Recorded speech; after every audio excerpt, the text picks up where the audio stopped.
Good morning, folks. I think you can hear me now. Welcome back.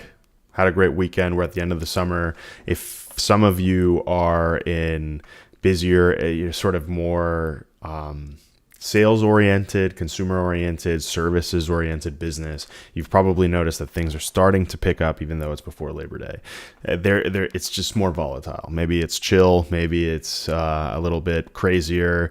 But we're kicking off the dust towards the end of August, and I actually anticipate that this fall is going to be really intense across the board, especially in services tech. That sort of lines of work.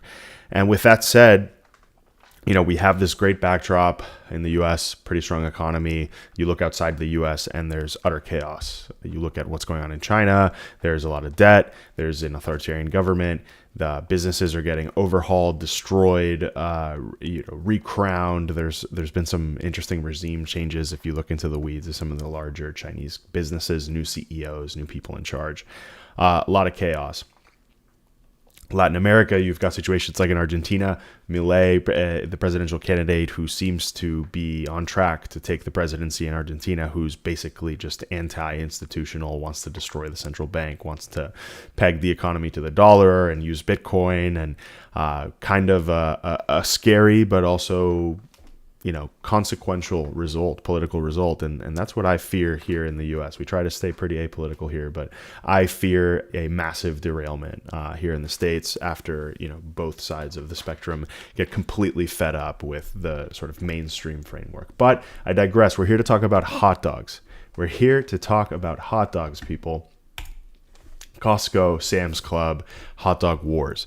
Costco, one of probably America's favorite brands, places to shop, fantastically managed business, has connections to Berkshire Hathaway, has unbelievable standards for their product. As far as I'm concerned, I've, anecdotally over the years, I've studied the business, but I've also talked to people who supply goods to Costco, and they always tell me that they're such a tough customer because they're a massive buyer, right? They will buy almost all your inventory, but their standards are unbelievably high to qualify you as a seller to Costco. So it's always been this fascinating business of just extreme fixation on quality and value proposition and price. It's great business. We'll break down later in this week a little bit of how the stock has behaved and whatnot. We're going to start doing these exposés on particular companies. Some of you have asked for that. I think it's a ton of fun to do. I'm like an armchair historian, so it's almost fun to look at companies that have really traversed like various economic cycles, Costco being one of them. So they're at war with Sam's Club. Sam's Club is a competitor, very similar business model over their food offerings, particularly their hot dog. So Sam's Club dropped their prices, whereas Costco, I believe, has raised them. So Sam's Club is at $138, Costco is at $150. And it's this cultural attack, right? And people are freaking out. The price of Frankfurters rose 15% annually in October, this past October, but Sam's Club and Costco offer the hot dogs for cheaper. Recently, there has been some movement in the pricing, right? And I've seen it across social media as well, like that. Oh, the hot dog price is going up. Is it going up everywhere? So there is quite a little bit of chaos there, and this becomes particularly important in a year where we have inflation to worry about. Everyone is really nitpicking the cost of living, the cost of food, especially if you're in an urban center. It's been just completely insane. So let's keep a close eye on the hot dog wars. I think it's a really good pin to put into this basket of sort of consumer goods companies, staples companies, retailers that give us a really good clue as to how the U.S. consumer is doing. That's why we watch them. That's why I watch Home Depot. I don't particularly love home building, but I keep an eye out for those companies because they tell us how the U.S. consumer is doing, what they're spending their money on. Are they spending their money on food and entertainment? Are they spending their money on home building?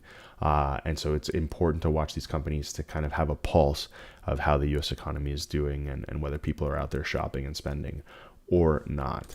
That leads me to the second piece, right? I've even seen on social media people. There's this great skit I saw this morning by a really interesting concept. It's like an investment club. It's not an interesting concept. There's plenty of these, but most of them are shisty and weird. But this one seems to be pretty well run. I won't name drop them yet, but he was doing a bit on TikTok where he was doing a eulogy for the 60-40 portfolio, 60% stocks, 40% bonds, saying, it's irrelevant, blah, blah, blah. It used to be reliable, but in today's world, it doesn't make sense. And I think that's kind of a toxic take. I think it's a little bit dangerous.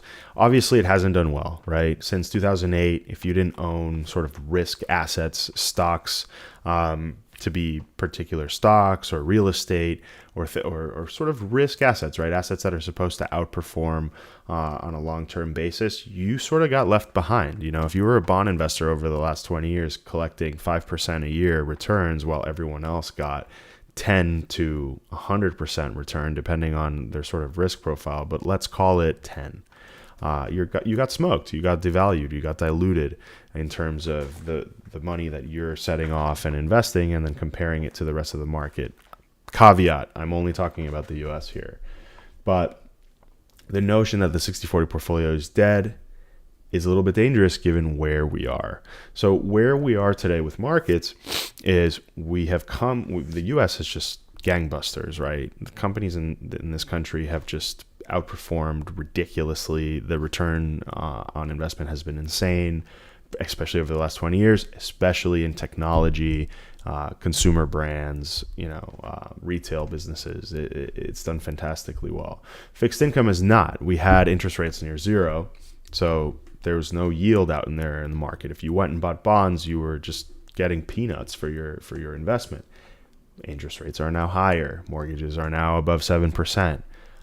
We see U.S. Treasury bonds, bills, whatever you call it, trading above 5% on yields. So now you can put your money into something much safer than risking it on a stock or a company or what have you, real estate, and collect 5%, which is decent. It's decent. It's not 10, but it's not 2. And for the risk, if you don't know what to do with your money, you throw it in there. Why not? Clip 5% at the end of the year. So I think that there's a strong case for a greater allocation into fixed income now to sort of peel back some of the risk that people are taking. I mean, this is your savings. This is your life. You don't really get a second chance at it. You can peel back some risk and start to put in some fixed income because you can find yield now in the portfolio. And a lot of multi-asset managers are advocating for this. A lot of people are getting excited about the bond market in this environment. There's a little bit of a consensus bubbling at the surface that interest rates are going to stay higher for longer, and then they're going to come down, right? And what happens when yields come down on bonds? The prices in the secondary market go up. So there's even, maybe some alpha there if you start allocating into some high quality fixed income or fixed income that has a profile that's interesting.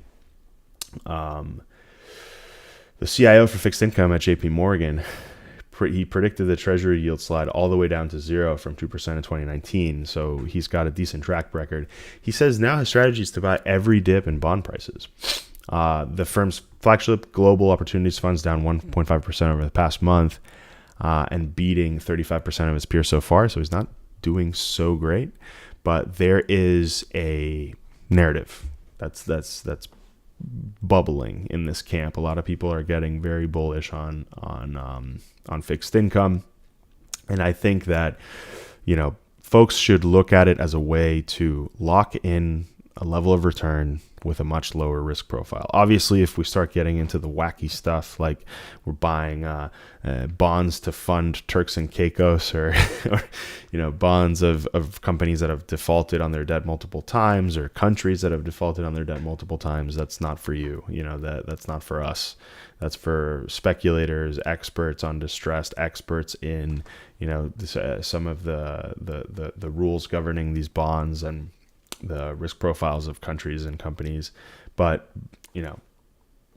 stuff that's yielding strong, U.S. Treasuries, AAA corporates, investment grade corporates. So something that is profiled to not, go bankrupt or fail. I certainly think it has a place. It has a place in the portfolio, guys. It's not the 60-40 eulogy. I don't necessarily like 60-40, but I like a little bit of a piece, a little allocation to fixed income.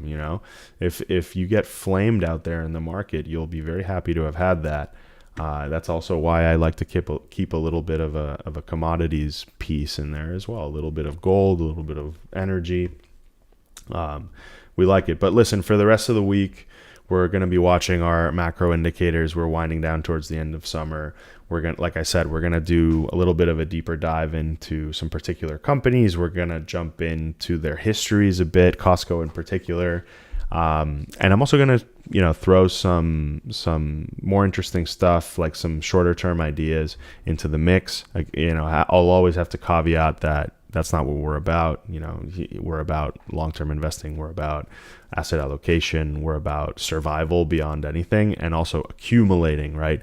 Accruing positions when the prices are attractive, especially since I'm thinking about myself. I'm thinking about the next generation of investors, and most of us are in a phase where we're accumulating. We're trying just to access certain investments. We're trying to access them at the right prices, in the right way. And so in many respects, most of you that are listening should be focused much more on buying than selling, right? And in that regard, I mean, don't focus so much on what your return is going to be. Focus on buying into as high a quality of an investment as you possibly can, and trying to build as high quality of a portfolio as you can. So that's kind of the take home for today. We'll catch up later this week, Wednesday and Friday. But I think we're actually going to pop some surprise stuff on the Discord as well. So sign up for that. You can even comment on the video to sign up, ping me directly, and we shall keep going. We shall keep watching these markets. And as fall hits us, I think it's going to get a lot more intense and fun for the most part. Take care, guys.